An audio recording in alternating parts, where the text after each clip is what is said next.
ሰላም ሰላም ውድ የአዳይ አካዳሚ ቤተሰቦች እንኳን ወደ ሰላም በሰላም መጣችሁ። ዛሬ ደግሞ እጅግ አስፈላጊ ትምህርት ይዤላችሁ መጥቻለሁ። ከባለፈው የሚቀጥለውን የእንግሊዝኛ ቃላቶችን እንዴት በቀላል መንገድ የተለመዱ የእንግሊዝኛ ቃላቶችን እንዴት በቀላል መንገድ ማንበብ መጻፍ እንደምንችል የምናይበትን ትምህርት ወይም ቪዲዮ ይዤላችሁ መጥቻለሁ ማለት ነው። ስለዚህ ቪዲዮውን እስከ መጨረሻ ማየት እንዳትረሱ።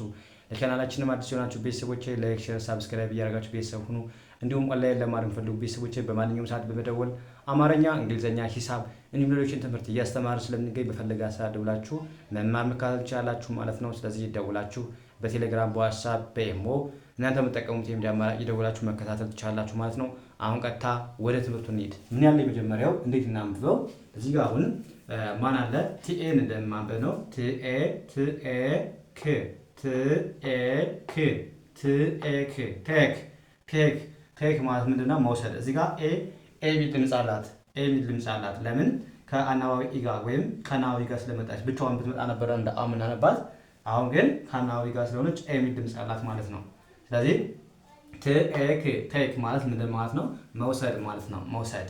ያ እዚህ ጋር ኤል አይን ላይ ብለን ማንበብ። ኬ ኢን ክ ል አይ ክ ላይክ ላይክ ማለት ደግሞ ማለት ነው መውደድ መውደድ። አሁንም አይ ሚል ድምፅ አላት። ል አይ ነው የምትሉት። ል አይ ኬንክ መጨረሻ ናው ኢ አትነበብም። እሺ ስለዚህ ኤል አይ ላይክ ኬንክ ል አይ ላይክ ማለት መውደድ መውደድ መውደድ። ያ ኤስ ምን ይላል? አሁንም ኤል ኦን እንደማንበብ ነው።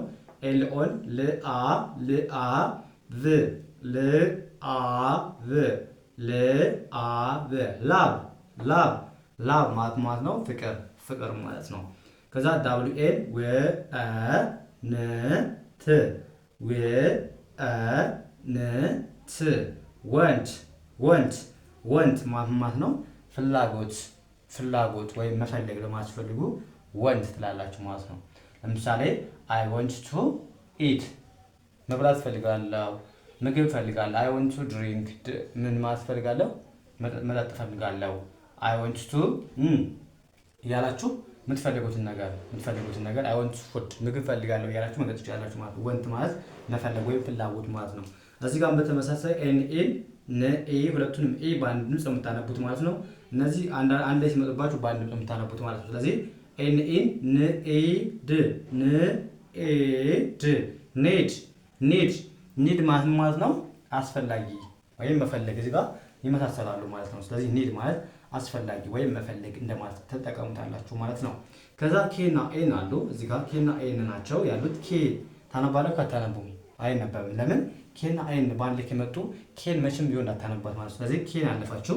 ኤን ኦን ን አ ው ን አ ው ናው ናው ናው በአንድ ላይ ምንድነው? ናው ማለት ማወቅ ማለት ነው። ማወቅ ማለት ስንፈልግ ምን እንላለን ማለት ነው? ናው እንላለን። ለምሳሌ አይ ናው ሄር አይ ናው ሂም እሱን አውቀዋለሁ ስትሉ አይ ናው ሂም እሷን አውቃታለሁ አይ ናው ሄር አይ ናው ዩ ካላችሁ አውቃለሁ ወይም አውቅሻለሁ እያላችሁ ማለት። ስለዚህ ናው ማለት ማወቅ ነው የሚገልጸው ማለት ነው። ማወቅ። ከዛ እዚህ ጋር ደግሞ ምን አለ? ዳብሊው ኤን እንደማንበብ ነው። አሁን ው ኤ እዚህ ጋር ኤ የሚል ድምፅ አላት። ለምን? ከአናባቢ አይ ጋር ነው የመጣችው። ሁለት አናባቢዎች አሉ ማለት ነው። ስለዚህ ኤ የሚል ድምፅ አላት እዚህ ጋር። ስለዚህ ዳብሊው ኤን ዌ ብለን ማንበብ። ቴንት አይን አናነባት ማለፍ ናት። ለምን? ሁለት አናባቢዎች በአንድ ከመጡ የመጀመሪያው ነው የምታነቡት እንዲቀጥሉ ያለው ስለማታነቡ። ስለዚህ ዌት ማለት ምንድነው? መጠበቅ መጠበቅ ለማለት ፈልጉ። ዌት ለምሳሌ ጠብቀኝ ስትሉ ዌት ፎር ሚ፣ እኔን ጠብቀኝ ስትሉ ዌት ፎር ሚ። እዚህ ጠብቅ ወይም እዚህ ሁን። ዌት ሂር እዚህ ጠብቅ። ሂር ማለት እዚህ ስለሆነ ስለዚህ ዌት ማለት መጠበቅ እንደማለት ነው። ከዛ ኤሰንስ ቲኦን ታው ፒምፕ ስ ት ኦፕ ስቶፕ ስቶፕ ስቶፕ ማለት ደግሞ ምንድነው? ማቆም ለማለት ፈልግ ስቶፕ እንላለን ማለት ነው። ከዛ ኤሰንስ ቲኤን ት አ አረነረ ቲንት አያችሁ እዚህ ጋር ኤ ምን አይነት ድምፅ አላት? አ ሚል ድምፅ አላት። ለምን ነው? እዚህ ጋር ሌላ አናባቢ የለማ እሷ ብቻ ነው ያለች። እዚህ ጋር አሁን እንደ ኤ ያነበብናት እኮ አናባቢ አይ ስላለች ነው። እዚህ ጋርም እንደ ኤ ያነበብናት ኤ ስላለች ነው። ስለዚህ ብቻዋን ከሆነች ነው እንደ አ የምታነቧት። አናባቢ ከጎን ነው ከቃሉ። አሁን እዚህ ጋር አንድ ቃል ነው አይደል? ሌላ አናባቢ ከሌላት ምን ታደርጋላችሁ ማለት ነው? አ ሚል ድምፅ እንዳላት መያዝ አለባችሁ። ስ ት አ ር ት ስታርት ማለት ነው መጀመር ማለት ሲፈልግ ምን እናለን ማለት ነው? ስታርት ማለት እንችላለን ማለት ነው። ስታርት ያ እዚህ ጋር ኤምኢን አሁንም ወደዚህ ነው ስንሄድ ኤምኢን አሁንም ኢሜል ድምፅ አላት። ለምን ሁለት አናባቢዎች ናቸው። ኢ ያው ተመሳሳይ የሆኑ እንጂ ሎንግ ነው ሁለት ስለሆኑ ኢ የሚል ድምፅ አላት። እችኛዋ ኢ ባትኖር ኑሮ እንደ ኤ ነበር የምናነባት። አናባቢ ኢን እንደ ኤ እናነባት ነበር። እዚህ ጋር ግን ሁለት ስለሆኑ ኤ የሚል ድምፅ ነው ያላት። ወይም አሁን እዚህ ጋር በእችኛዋ በኤ ቦታ ኤ ብትሆን ያው ነው፣ ምንም ልዩነት የለም። እዚህ ጋር ታያላችሁ። ስለዚህ እዚህ ጋር ተመሳሳይ ስለሆኑ ብቻ ሳይሆን እዚህ ጋር ሌላ አናባቢም ካለ እንደ ሎንግ ነው ኢ የሚል ድምፅ እንዳላት ያዙ ማለት ነው። ስለዚህ ኤምኤን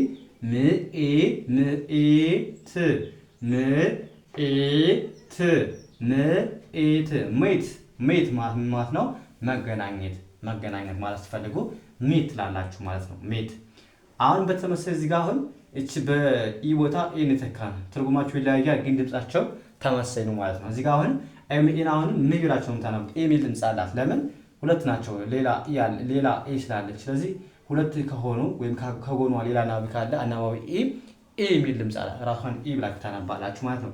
ስለዚህ ሜት ማለት ነው ስጋ ማለት ነው። እዚህ ጋር መገናኘት አያችሁ፣ ድምፁ ተመሳሳይ ነው ግን አጻጻፋቸው ይለያያሉ እና ትርጉማቸው ይለያያሉ። ስለዚህ ይሄኛው ዳብል ኢ ነው፣ ይሄኛው ደግሞ ኢኤ ነው። ስለዚህ ሲነበቡ ግን ሚት ነው፣ ግን ይሄኛው ሚት ማለት ስጋ ማለት ነው። ይሄኛው ሚት ማለት ደግሞ መገናኘት። ጽሁፋቸው ይለያያል፣ ድምጻቸው ተመሳሳይ ነው፣ ትርጉማቸው ይለያያል ማለት ነው። ያ እዚህ ጋር ኤፍኤን ፍአ ኤምአይን ሚ ኤልዋይን ሊ ብለን ማንበብ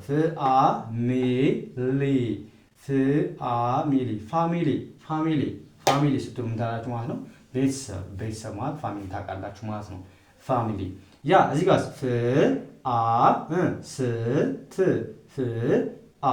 ስት አያችሁ። እዚህ ጋር አሚል ድምፅ አላት። ለምን ብቻዋነት ሌላ አናባቢ የለም ከጎኗ። ስለዚህ አሚል ድምፅ አላት። ስት ፋስት ማለት ነው ፈጣን ቢፋስት ፈጠን ወይም ፍጠን ስትሉ ፋስት ማለት ፈጣን ማለት ነው፣ ወይም መፍጠን። የዛስ እዚህ ጋር አሁን ማርኦን ሮ ብለን ማንበብ ነው። ከዛ ኤን አናነብም። ለምን ሁለት አናባቢዎች ባንድ ከመጡባችሁ የመጀመሪያውን ብቻ አንብቡ። ስለዚህ አርኦን ሮ ብለን አነበብን። ዲንድ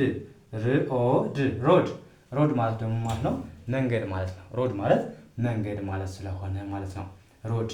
ያ አሁንም እዚህ ጋር አር አይን እንደምን ነው የምታነቡት? እንደ ኢ ነው ወይስ እንደ አይ? እዚህ ጋር አሁን እንደ አይ ያነበብናት የቱ ጋር ነው? እንደ አይ ያነበብናታል። ስለዚህ እዚህ ጋር አሁን እንደ አይ ለምን አናነባትም? እዚህ ጋር እንደምናነባት እንደ ኢ ነው የምናነባት። ለምን ብቻዋን ነች፣ ሌላ አናባቢ ከጎኗ ስለሌለ አይ ሚል ድምፅ የላትም። አይ ሚል ድምፅ የሚኖራት አሁን ለምሳሌ እዚህ ጋር ሌላ አናባቢ ከአምስቶቹ አናባቢ ወይ ኢ ወይ ኦ ወይ ዩ ቢኖሩ እዚህ ጋር አይ ምን አይነት ድምፅ ይሆን ነበር? አይ ሚል ድምፅ አላት። ግን እዚህ ጋር ብቻዋን ስለሆነች እንደምታነቡልኝ ማለት ነው።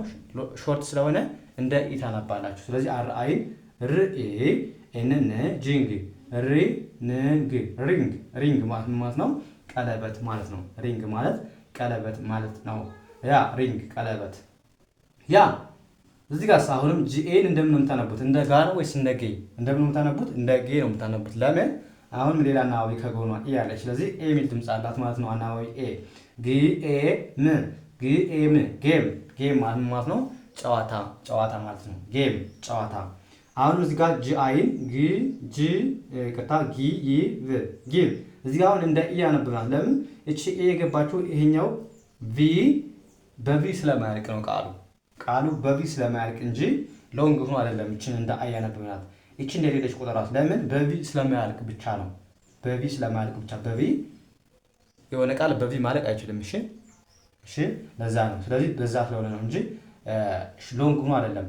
በዛኛው ለምን እዚህ ጋር አሁን እንደ ኢ ያነብናት አይደል? እዚህ ጋር እንደ ኢ ያነብናት። ለምን ሁለት አናባቢዎች አሉ።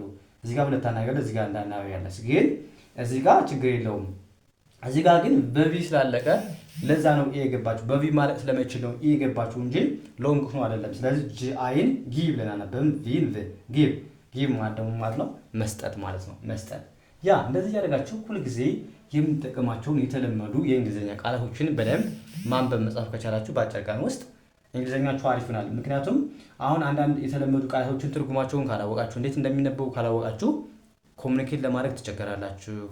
የሆነ አረፍተ ነገር ለመስራት ትቸገራላችሁ። ስለዚህ የግድ ምን ማወቅ አለባችሁ? ሙሉን ባይሆን እንኳን የተለመዱ ቃላቶችን እንደዚህ ማወቅ ያስፈልጋል ማለት ነው መጀመሪያ። ከዛ አረፍተ ነገር መስራት ትችላላችሁ፣ ኮሚኒኬት ማድረግ ትችላላችሁ። ከቃል ተነስተን ነው እንጂ እንዲሁ ኮሚኒኬት ማድረግ ስለማንችል መግባባት ስለማንችል ማለት ነው። ስለዚህ በዚህ መልኩ ተለማመዱ። የዛሬው ክላሳችን እዚህ ጋር ይበቃላል ማለት ነው እና እንደነገርኳችሁ በአካልም ኦንላይን ለመማር የምትፈልጉ ቤተሰቦቼ በማንኛውም ሰዓት ደውሉልኝ፣ መማር መካተት ትችላላችሁ ማለት ነው። ስለዚህ ዛሬ ክላሳችንን እዚህ ጋር እናበቃለን። ቀጣይ በሌላ ትምህርት እስከምንገናኝ መልካም ጊዜ ይሁንላችሁ። ሰላም ሁኑ። ሰላማችሁ ብዙ ይበልኝ። ቻው